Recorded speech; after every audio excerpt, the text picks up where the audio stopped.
Hello friends, क्या आप अपने घर में सोलर सिस्टम लगाने की योजना बना रहे हैं लेकिन कंप्लीट वायरिंग प्रोसेस को लेकर थोड़े कंफ्यूज्ड हैं। इस वीडियो में मैं सोलर पैनल से लेकर inverter, DC distribution box, AC distribution box, earthing system और मेन डिस्ट्रीब्यूशन बोर्ड तक पूरे सोलर सिस्टम वायरिंग को step by step clear, simple और टेक्निकल तरीके से एक्सप्लेन करूंगा। चाहे यह ऑन ग्रिड, ऑफ ग्रिड या हाइब्रिड सिस्टम हो, इस वीडियो के अंत तक आपको पूरी तरह समझ में आ जाएगा कि सभी कंपोनेंट्स को सेफ और करेक्ट तरीके से कैसे कनेक्ट किया जाता है। तो चलिए शुरू करते हैं।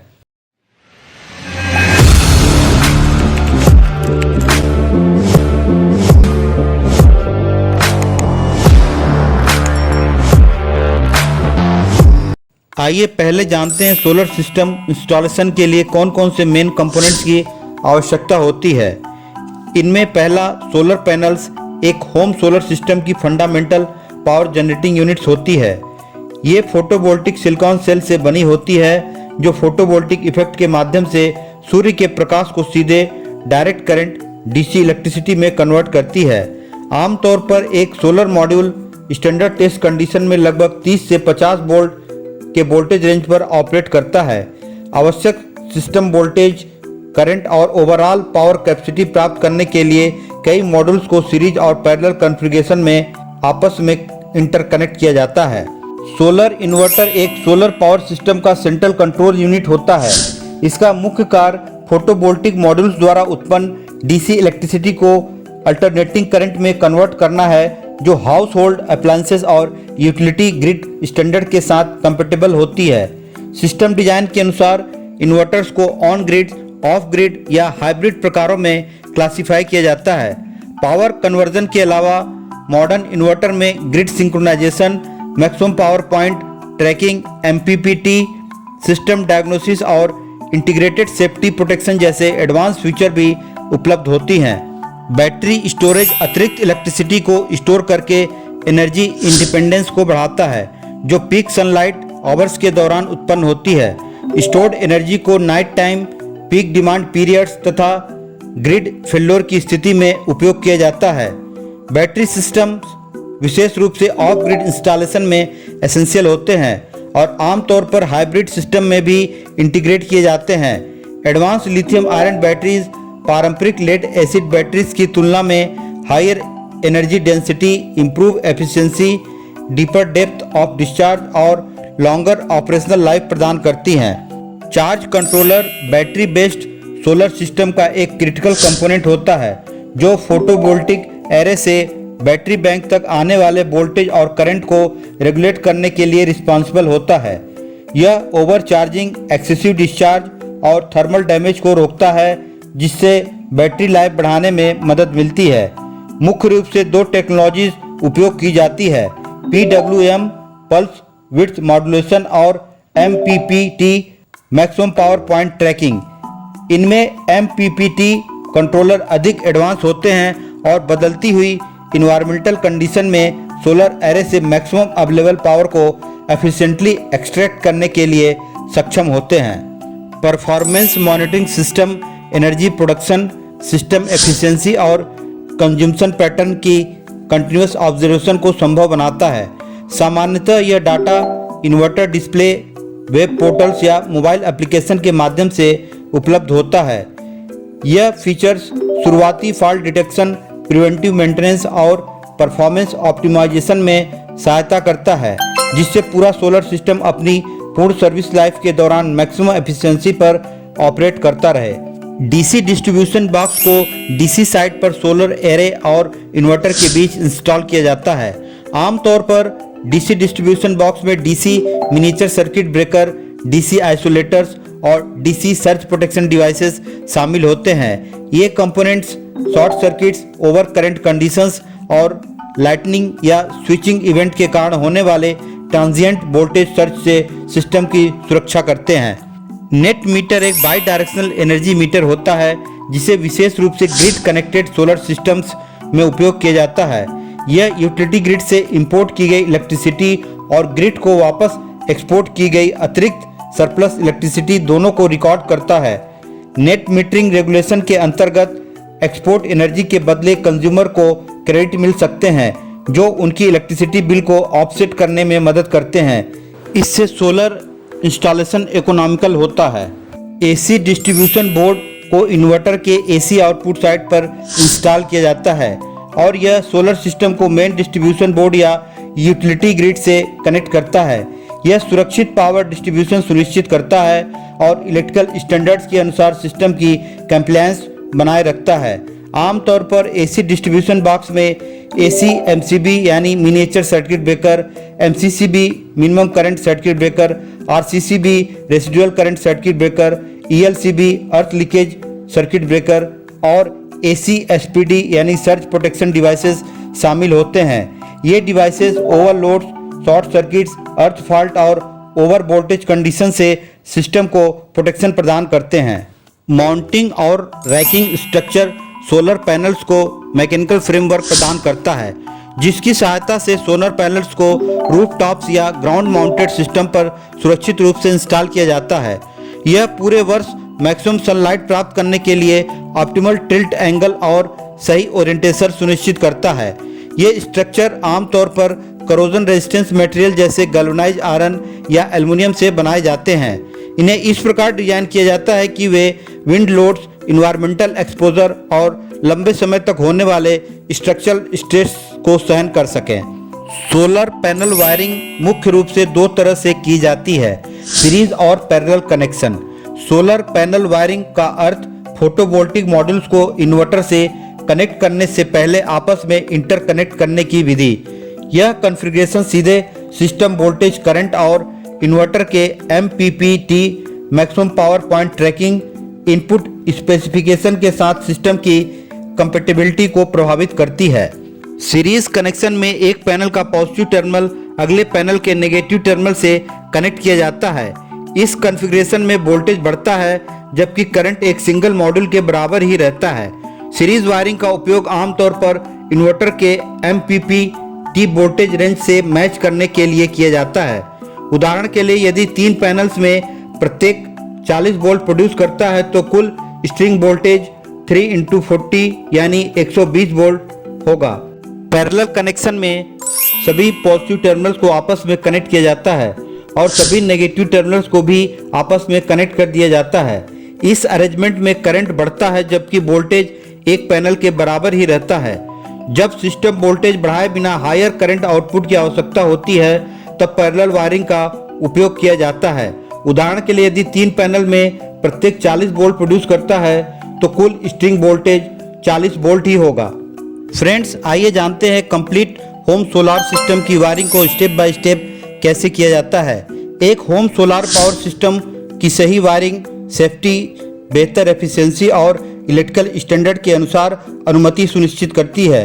नीचे सोलर पैनल से लेकर यूटिलिटी ग्रिड तक पूरे वायरिंग फ्लो की professionally structure step by step explanation दी गई है। सबसे पहले सोलार पैनल से निकलने वाला DC output DC distribution box से कनेक्ट किया जाता है। इसके लिए ultraviolet protected DC solar cable, जो कि आमतौर पर 4² mm या 6² mm की होती है, जो करंट रेटिंग और डिस्टेंस पर डिपेंड करता है, का उपयोग किया जाता है ताकि ड्यूरेबिलिटी बनी रहे और वोल्टेज ड्रॉप कम से कम हो। पॉजिटिव और नेगेटिव कंडक्टर्स को डीसी डिस्ट्रीब्यूशन बॉक्स के अंदर मौजूद डीसी मिनिएचर सर्किट ब्रेकर में टर्मिनेट किया जाता है। सिस्टम को लाइटनिंग इंट्रोड्यूस सर्ज से सुरक्षित रखने के लिए डीसी एसपीडी यानी सर्ज प्रोटेक्शन डिवाइसेस इंस्टॉल करना आवश्यक है। सुरक्षा के लिए सोलर स्ट्रक्चर और डीसी सिस्टम की प्रॉपर अर्थिंग करना अनिवार्य होता है। इसके बाद डीसी डिस्ट्रीब्यूशन बॉक्स से आने वाला डीसी आउटपुट इन्वर्टर के डीसी इनपुट टर्मिनल से कनेक्ट किया जाता है।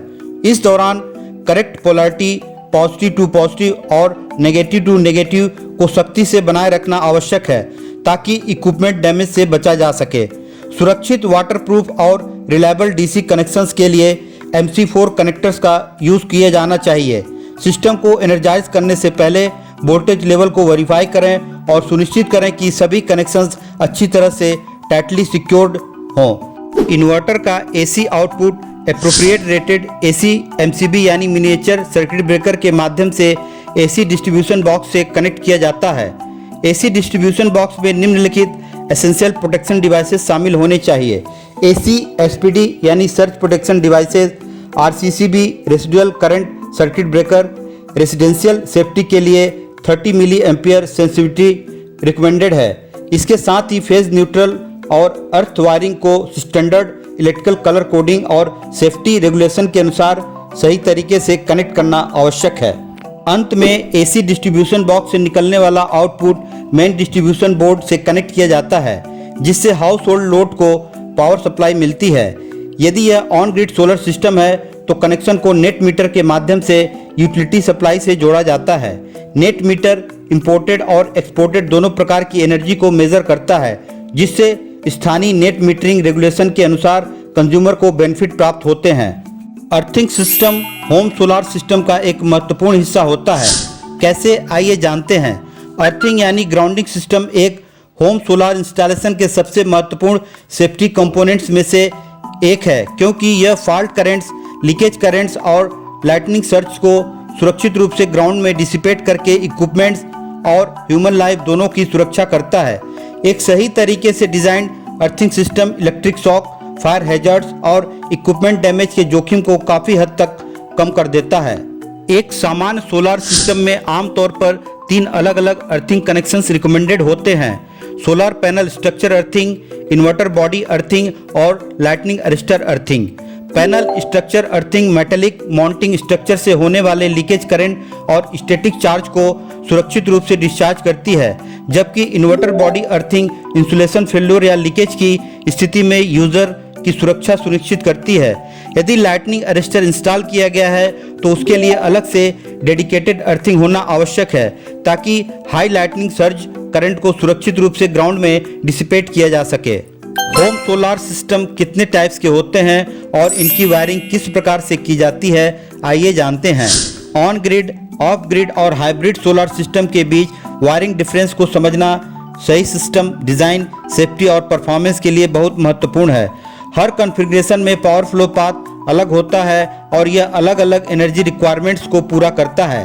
ऑन ग्रिड सोलार सिस्टम सीधे यूटिलिटी ग्रिड के साथ सिंक्रोनाइजेशन में ऑपरेट करता है और इसमें बैटरी स्टोरेज की आवश्यकता नहीं होती। इस सिस्टम में सोलर पैनल्स से डीसी पावर जनरेट होती है, जिसे इन्वर्टर द्वारा एसी में कन्वर्ट किया जाता है। इसके बाद AC output AC distribution box से होकर गुजरता है और फिर नेट मीटर के माध्यम से यूटिलिटी ग्रिड से कनेक्ट होता है। यह सिस्टम पावर फेल्योर के दौरान ऑटोमेटिकली शट डाउन हो जाता है, जिससे यूटिलिटी लाइन वर्कर्स की सुरक्षा सुनिश्चित होती है। क्योंकि इसमें बैटरी बैकअप नहीं होता, इसलिए ग्रिड आउटेज के समय यह सिस्टम पावर सप्लाई नहीं कर पाता। ऑफ ग्रिड सोलार सिस्टम पूरी तरह से यूटिलिटी ग्रिड से स्वतंत्र रूप से ऑपरेट करता है और इसे पूर्ण एनर्जी ऑटोनॉमी प्रदान करने के लिए डिज़ाइन किया जाता है। इस सिस्टम में सोलार पैनल से आने वाली डीसी पावर पहले चार्ज कंट्रोलर तक जाती है, जो बैटरी बैंक की चार्जिंग को रेगुलेट करता है। इसके बाद बैटरी में स्टोर्ड एनर्जी को इन्वर्टर द्वारा एसी में कन्वर्ट किया जाता है और सीधे कनेक्टेड लोड्स को सप्लाई किया जाता है। इस सिस्टम में नेट मीटर की आवश्यकता नहीं होती और यह यूटिलिटी ग्रिड उपलब्ध न होने पर भी ऑपरेट करता रहता है।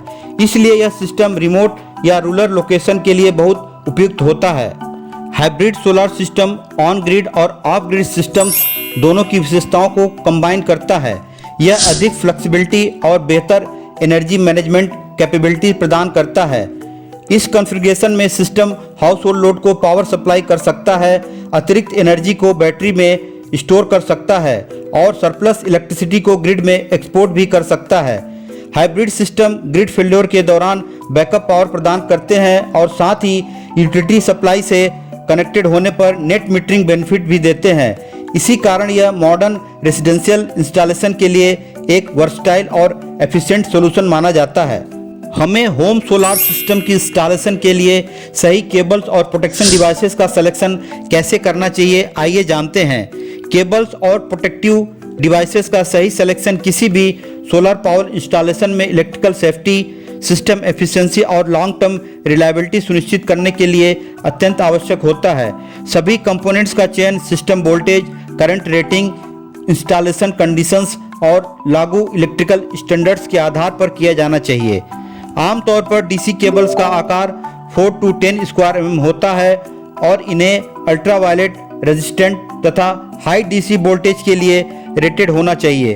वही एसी केबल सामान्यतः 2.5 to 6 स्क्वायर एम के होते हैं, जो इन्वर्टर आउटपुट करंट और केबल लेंथ पर निर्भर करती है। प्रोटेक्शन डिवाइसेस जैसे DC miniature circuit breakers, type C AC miniature circuit breakers, surge protection devices और residual current circuit breaker system को फॉल्ट्स, सर्जेस और इलेक्ट्रिक शॉक से सुरक्षित रखने के लिए आवश्यक होते हैं। इसके अतिरिक्त महत्वपूर्ण टेक्निकल कैलकुलेशंस जैसे वोल्टेज ड्रॉप लिमिट्स, जिसे आमतौर पर 2% से कम रखा जाता है, शॉर्ट सर्किट्स, करंट रेटिंग्स और केबल डीरेटिंग फैक्टर्स को भी ध्यान में रखना आवश्यक है, ताकि सिस्टम सुरक्षित और एफिशिएंट तरीके से ऑपरेट कर सके। हमें होम सोलर सिस्टम के इंस्टॉलेशन के लिए कौन कौन से इंपॉर्टेंट सेफ्टी गाइडलाइंस को फॉलो करना चाहिए, आइए जानते हैं। सोलर पावर सिस्टम में सेफ्टी सुनिश्चित करना बहुत आवश्यक है, ताकि इंस्टॉलेशन और ऑपरेशन के दौरान इक्विपमेंट, प्रॉपर्टी और ह्यूमन लाइफ की सुरक्षा हो सके। विश्वसनीयता और सुरक्षा सुनिश्चित करने के लिए हमेशा सर्टिफाइड सोलर पैनल और इन्वर्टर्स का उपयोग करना चाहिए, जो आईईसी और इंडियन स्टैंडर्ड जैसे मान्यता प्राप्त स्टैंडर्ड का पालन करते हों। सभी सिस्टम डिजाइन, वायरिंग, अर्थिंग और प्रोटेक्शन प्रैक्टिसेस को इन स्टैंडर्ड के अनुसार ही किया जाना चाहिए, ताकि इलेक्ट्रिकल हैजर्ड कम हो और सिस्टम की लॉन्ग टर्म स्टेबिलिटी बनी रहे। डीसी और एसी वायरिंग को हमेशा अलग अलग रूट करना चाहिए, ताकि इंटरफेरेंस और सेफ्टी रिस्क से बचा जा सके। अंत में पूरी सोलर इंस्टॉलेशन को एक क्वालिफाइड और लाइसेंस्ड इलेक्ट्रीशियन द्वारा इंस्टॉल और वेरीफाई किया जाना चाहिए, ताकि उचित प्रोटेक्शन और इलेक्ट्रिकल रेगुलेशंस के अनुसार कंप्लायंसेस सुनिश्चित हो सके। तो फ्रेंड्स, यह था होम सोलर सिस्टम की पूरी वायरिंग एक्सप्लेनेशन, पैनल कनेक्शन से लेकर इन्वर्टर इंटीग्रेशन और ग्रिड सिंक्रोनाइजेशन तक। हमेशा याद रखें कि सही डीसी और एसी प्रोटेक्शन डिवाइसेस का उपयोग करें, करेक्ट अर्थिंग सुनिश्चित करें और पूरी इंस्टॉलेशन को एक लाइसेंस्ड इलेक्ट्रीशियन से ही करवाएं, ताकि सेफ्टी बनी रहे और इलेक्ट्रिकल स्टैंडर्ड का पालन हो सके। अगर आपको यह वीडियो हेल्पफुल लगी हो तो लाइक, शेयर और सब्सक्राइब जरूर करें, ताकि आपको इलेक्ट्रिकल और सोलर इंजीनियरिंग से जुड़ा और भी टेक्निकल कंटेंट्स मिलता रहे। यदि आपके होम सोलर सेटअप से संबंधित कोई सवाल हो तो नीचे कमेंट करके पूछ सकते हैं। मुझे आपकी मदद करके खुशी होगी। अगले वीडियो में फिर मिलते हैं।